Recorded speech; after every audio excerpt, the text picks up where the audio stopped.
Bonjour Alice Poisat, Bonjour. directeur spécialiste des services financiers chez Kea et Partners, qui est un cabinet de conseil en stratégie. Orange Bank a donc lancé sa banque, une banque en ligne 100% mobile. On imagine que l'opérateur va évidemment utiliser l'innovation technologique et l'innovation téléphonique pour essayer d'attirer des clients. Eh bien oui, en effet. C'est-à-dire que la question que posait Karim est intéressante. Il demande s'ils vont utiliser la technologie du téléphone pour rentrer en compétition avec les banques classiques. En réalité, Orange va rentrer directement en compétition avec les banques classiques en offrant une palette de produits et de services comparables.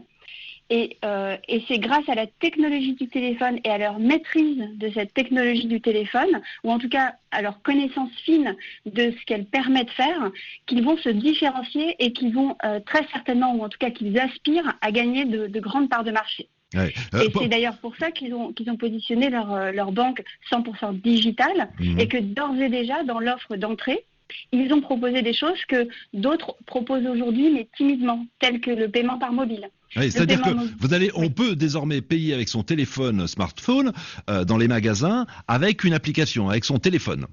Voilà, tout à fait. Alors, en réalité, on pouvait déjà le faire, mais c'était une offre très discrète, assez peu connue du grand public et souvent proposée de façon payante par les banques classiques, comme le Crédit Mutuel ou la Société Générale ou même encore BNP qui proposait ça via finalement un service externe qu'ils proposaient qui s'appelait Paylib.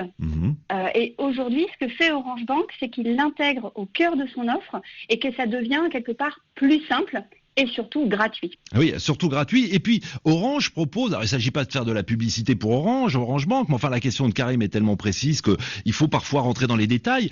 Orange, par exemple, vous propose de faire des virements bancaires par SMS. Là aussi, c'est une nouveauté.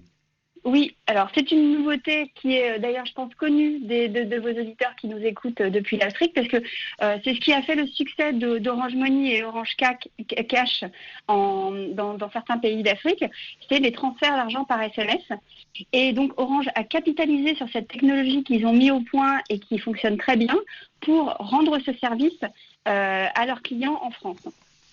Ouais. Là encore, ça ressemble à des choses que des tout petits acteurs proposaient sur le marché européen, mais qui étaient des offres embryonnaires. Et là, quelque part, Orange le démocratise et l'offre au grand nombre. Et c'est ça qui peut permettre d'envisager que ça décolle vraiment et que ça devienne quelque part la nouvelle normalité, comme le paiement sans contact avec la carte a pu le devenir. Effectivement. En tout cas, le patron du groupe s'est fixé comme objectif de séduire 400 000 utilisateurs dès la première année, 2 millions de clients en 10 ans, et pour y parvenir, Orange va d'ailleurs s'appuyer sur son trésor de guerre, sur les 22 millions de consommateurs et d'abonnés Orange en France. Merci d'avoir été avec nous ce matin, Alice Poisat. À suivre le journal et on revient.